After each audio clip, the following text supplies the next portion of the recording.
नमस्कार, आप देख रहे हैं द हिंदी टॉप में आपके साथ तनु चतुर्वेदी। आज दिल्ली विधानसभा चुनाव की जो परिणाम है वो लगभग आ ही चुके हैं। तस्वीर साफ हो गई है। 27 साल बाद भाजपा एक बार फिर से 27 साल बाद दिल्ली की सत्ता पर काबिज हो गई है। और इसमें से दिल्ली विधानसभा चुनाव में जो मुस्लिम बहुल सीटें थी, एक तो थी मुस्तफाबाद सीट और एक थी ओखला विधानसभा सीट। ओखला विधानसभा सीट के जो समीकरण हैं वो काफ़ी दिलचस्प देखने को मिले।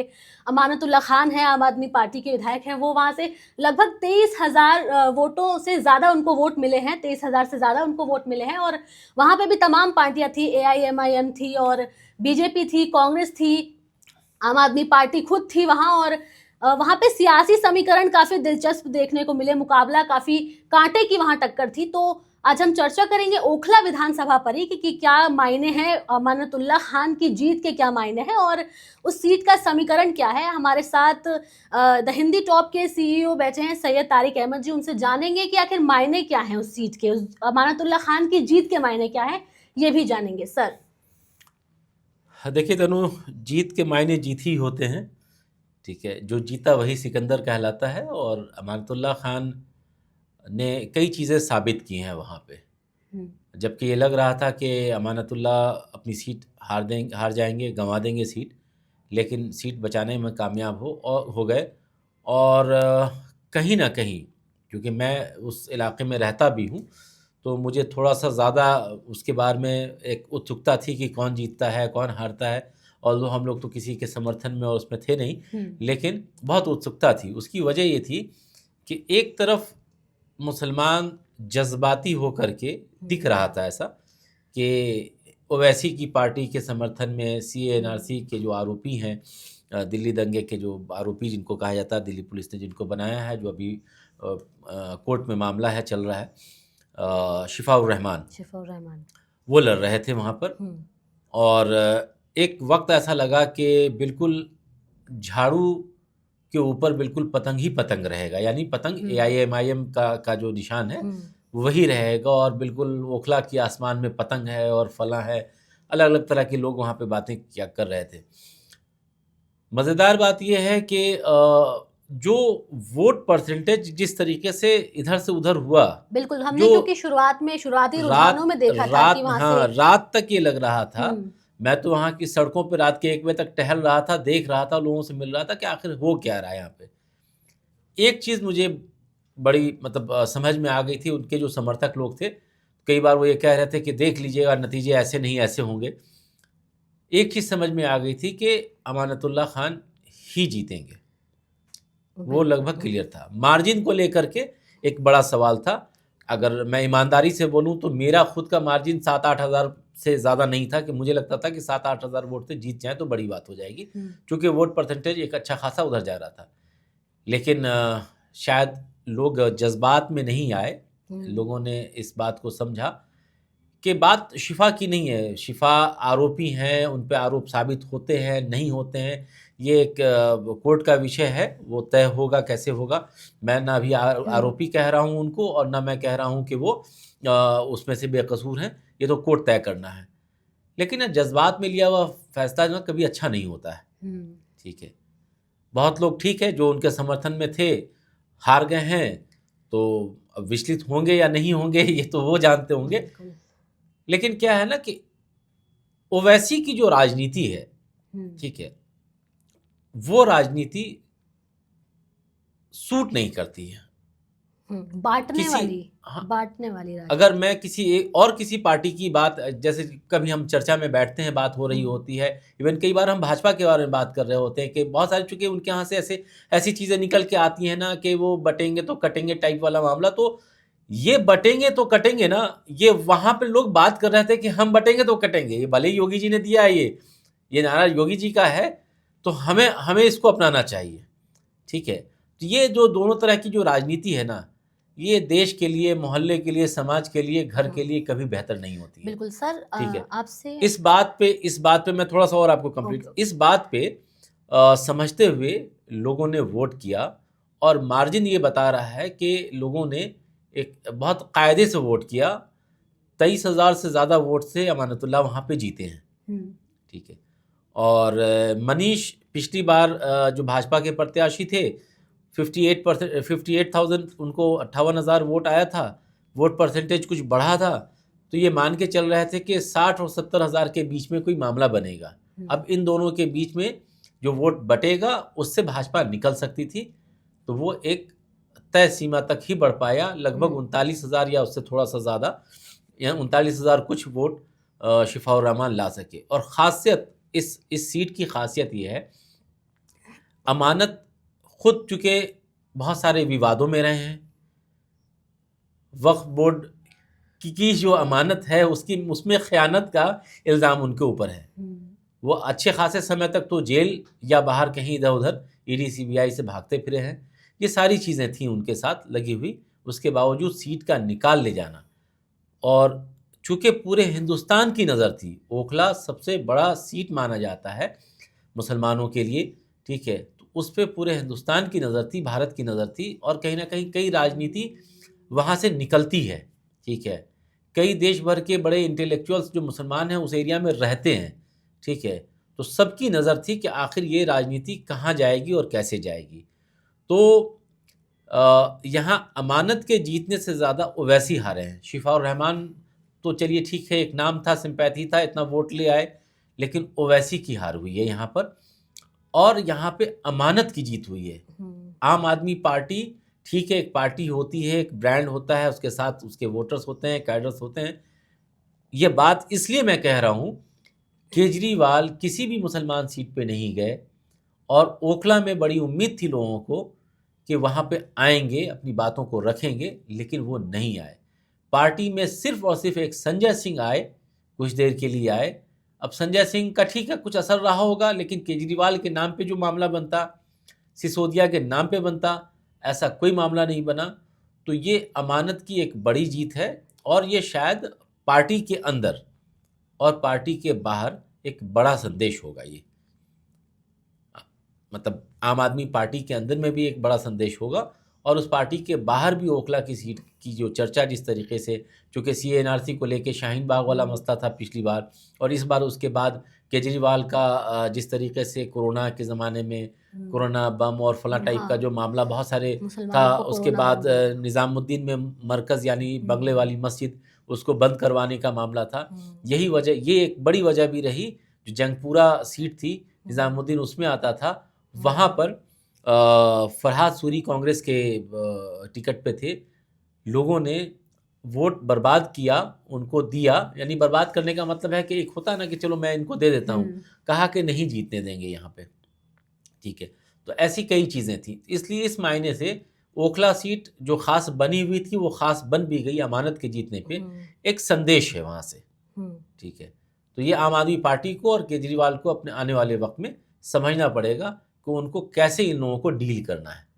जबकि ओखला और मुस्तफ़ाबाद की बात नहीं है, बाकी सीट भी जीती है, जैसे आपके बल्ली मारान भी एक सीट थी, मटिया महल थी, ठीक है, तो वो सब सीट में भी वैसे ही मामला रहा है इनका। तो ठीक है, ये जीते हैं, यहाँ पे अमानतुल्लाह जीते। अच्छा सर, मेरा एक और आपसे ये सवाल है कि चूंकि हमने द हिंदी टॉप पे हमने ओखला विधानसभा की ग्राउंड रिपोर्ट्स भी की है, वहाँ की जनता से हमने स्टार्ट किया था, मैंने ही स्टार्ट किया था, और हमने वहाँ ग्राउंड रिपोर्ट की है, जनता से बात की है, तो जनता का मत भी जाना है। वहाँ पे जो लोग हैं ना, वो दो तरीके के उधर लोग हैं। एक जो है जो अमानतुल्लाह खान की तरफ हैं, उसके समर्थक हैं, और एक जो है वो उनके खिलाफ हैं। तो जितना हम लोग जानते हैं, लोग वहाँ पे ऐसा कहते हैं कि अमानत खान जो है, अमानतुल्लाह खान है, वो अक्सर या तो वो जेल में रहते हैं, या तो जब जेल से बाहर आते हैं तो वो जनता से मुखातिब नहीं होते हैं, वो जनता के बीच जाके उनकी परेशानियां नहीं सुनते हैं। तो ऐसे में जब जनता ऐसा, मतलब ऐसा रुख है जनता का अमानतुल्लाह खान को लेकर के, तो फिर ऐसा कौन सा एक्स फैक्टर रहा है अमानतुल्लाह खान, जो कि फिर भी 23,000 वोट फिर भी ले आए। वो हर आदमी का अपना एक स्टाइल होता है कि वो कैसे डील करता है जनता को, किस तरीके से करता है। अमानतुल्लाह ने फाइनली ये दिखाया कि वहाँ उसी ने अपनी जीत दर्ज कराई, अमानतुल्लाह खान ने ही अपनी जीत दर्ज कराई। और एक फैक्टर कहीं ना कहीं ये रहा, ये एक सच्चाई है कि आखिरी में ये हवा गई कि यहाँ से बीजेपी जीत जाएगी। चूँकि मुसलमानों का और बीजेपी का एक कहीं ना कहीं वो उस तरीके से बात नहीं बन पाती है। 1-2% कहीं से कोई वोट आ जाए तो बात अलग है, ठीक है, पर्सनल उस पर ऐसा नहीं है कि कुछ परसेंट वोट मुसलमानों का मनीष चौधरी को नहीं गया है क्योंकि उनका पहले से, वो चूँकि पहले दूसरी पार्टी में हुआ करते थे तो एक पर्सनल रिलेशन बना हुआ, तो कुछ वोट गया है उनको, ऐसा नहीं है। बट जो लार्जर स्केल पे अगर हम देखते हैं कि बड़े लेवल पे देखते हैं तो मुसलमानों का वोट बीजेपी को नहीं जाता है, और बीजेपी बोलती भी है और मुसलमान मानता भी है, मुसलमान उसी तरह से रिएक्ट भी करता है कि ये दोनों एक दूसरे को अपना दुश्मन मानते हैं कहीं ना कहीं, ठीक है। जो मैं अभी आपको वैसी के लिए बोल रहा हूँ, ये किसी भी लोकतंत्र के लिए ठीक नहीं है। आप किसी एक समाज की राजनीति करते हैं, किसी एक ज़ात की राजनीति करते हैं, लेकिन धर्म की राजनीति को करके एक जो बड़ा हिस्सा और छोटे हिस्से को पूरा बांट करके वो थोड़ा सा वो होता है, वो असर कहीं ना कहीं यहाँ दिखा। आखिरी में लोगों का जो एक क्लास था, लोगों ने कहा कि कोई बात नहीं है, अमानत को जिता देते हैं, केजरीवाल से नाराज़गी है, अमानत है, उसको जिता देते हैं। इस तरीके से करके ये जीत हासिल किया। और अच्छा, ऐसा नहीं है कि सिर्फ मुसलमानों का, अगर आप वोट परसेंटेज उठा करके देखेंगे तो जो हम देख रहे थे, रिजल्ट जब आ रहा था तो देख रहे थे, उस इलाके में जो बीजेपी का बूथ माना जाता था, वहाँ से भी अमानतुल्लाह खान को वोट मिला है।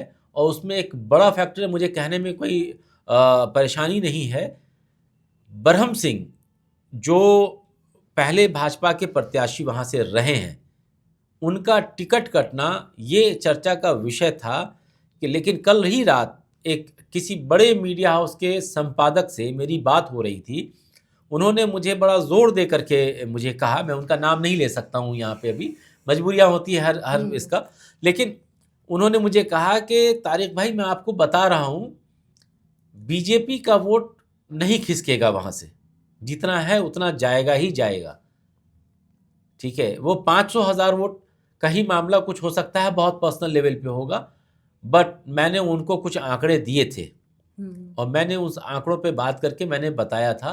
मैंने कहा कि मेरी टीम गई थी एक रात, इत्तेफाक से मैं इलेक्शन के 2-3 दिन पहले एक रात में उस तरफ घूम रहा था। उस घूमने में मुझे जो ब्रह्म सिंह के लोग मिले, और मतलब लोग का मिले कि जो उनके फॉलोअर्स होते हैं, जो बातचीत हुई, उससे ये समझ में आ गया कि ये नहीं चाहते हैं कि मनीष यहाँ से जीते, ठीक है। और वो ठीक ठाक वोट अमानत को मिला है, ये भी एक फैक्टर है अमानत की जीत का। अदरवाइज अमानत हार चुके होते। थोड़ा सा इनका भी ओवर कॉन्फिडेंस का मामला था कि इन्हें भी लगा कि नहीं, हम तो सब जज्बाती में आकर के मुसलमान सब ओवैसी को दे देंगे, और ओवैसी को ज़्यादा नहीं देंगे, ओवैसी का मतलब था कि भाई शिफा को दे देंगे। बट कई लोग ऐसा सोच रहे थे कि बात शिफा की नहीं है, बात ओवैसी की है, ठीक है। ये मैसेज हम नहीं देना चाहते हैं कि मुसलमान जो हैं वो सिर्फ ओवैसी को अपना नेता मानते हैं, और वो एक बहुत सारे फैक्टर्स थे जो मिल मिला करके काम किए और अमानत के पक्ष में वो वोट गया, और उस कारण अमानत की जीत हुई। चलिए सर, ये वाली सीट हो गई है ओखला विधानसभा सीट, जिसमें हमने सिर्फ बीजेपी की और आम आदमी पार्टी की ही बात की है, लेकिन कांग्रेस क्यों पीछे नजर आ रही है? मतलब 0-1, 0-2 ऐसे करके मतलब वो हो रहा है, कांग्रेस का तो ग्राफ ही नहीं बढ़ रहा है, क्या वजह है? नहीं, कांग्रेस ने दूसरा खेल खेला है इसमें। कांग्रेस जीती नहीं, जितवाई लेकिन है, हरा दिया है, मतलब एक तरीके से कांग्रेस का वोट परसेंटेज बढ़ा है, ठीक है, और ठीक ठाक बढ़ा है। इसका असर आपको जब अभी इलेक्शन होगा, एमसीडी का इलेक्शन होगा, ठीक है, उसमें आपको दिखेगा, कांग्रेस दिखेगी वहाँ पे। और कांग्रेस अब इसके बाद वाली तैयारी में शायद हो। ये इलेक्शन तो कांग्रेस ने लड़ा ही नहीं, तो कांग्रेस पे बहुत ज़्यादा चर्चा इस बात की नहीं है कि इलेक्शन कितनी सीट जीती, कितनी हारी, उसने सब हरवा दिया, ठीक है। उसने बेसिकली, कांग्रेस ने अपना जो बदला लेना था ना, हरियाणा का बदला और आज से 10 साल पहले का बदला, ठीक है, वो उसने लिया। अब आप देखें, 4,000 कुछ वोट से हारे हैं केजरीवाल, और 4500 वोट संदीप दीक्षित को जाता है। अगर वो वोट इधर होता तो शायद 500-600 वोट से केजरीवाल परवेश वर्मा से जीत जाते, लेकिन ऐसा नहीं हुआ। यही हाल जंगपुरा सीट पे भी है, ठीक है। तो ऐसी बहुत सारी सीटें हैं जिस पे यही मामला बना है, तो भाजपा को उसका बहुत बड़ा फ़ायदा हुआ कांग्रेस ने टाई अप नहीं किया इनके साथ, या इन्होंने नहीं किया, जो भी कहें आप, लेकिन उसका फ़ायदा भाजपा को पूरी तरीके से मिला। वोट परसेंटेज जो इधर से उधर गया है वो उसका फ़ायदा हुआ है, चूँकि जो आम आदमी पार्टी सत्ता में आई थी वो पूरा का पूरा कांग्रेस का वोट लेके आई थी, तो कांग्रेस ने उसमें से थोड़ा सा वोट वापस अपनी तरफ खींचने की कोशिश की, सीट हासिल नहीं की, ठीक है, लेकिन उस तरीके से वो जीत हासिल भाजपा के पक्ष में चला गया। तो ये पूरा समीकरण यही है। हमने देखा कि किस तरीके से दिल्ली विधानसभा चुनावों में काफ़ी कुछ महीने पहले से ही खींचतान चल रही थी। खींचतान पर विराम लग चुका है। अब ये चेहरा साफ हो चुका है कि हाँ ठीक है, दिल्ली की सत्ता पर बीजेपी ही काबिज होगी और जो आम आदमी पार्टी है वो पिछड़ती हुई नजर आ रही है। तो ऐसे ही और अपडेट्स हम आपको देते रहेंगे, तमाम पार्टियों के बारे में, राजनीतिक दलों के बारे में हम आपको बताते रहेंगे। लेकिन उससे पहले आप हमारे चैनल द हिंदी टॉप को सब्सक्राइब करें, हमें एक्स यानी ट्विटर, फेसबुक और इंस्टाग्राम पर भी फॉलो करें।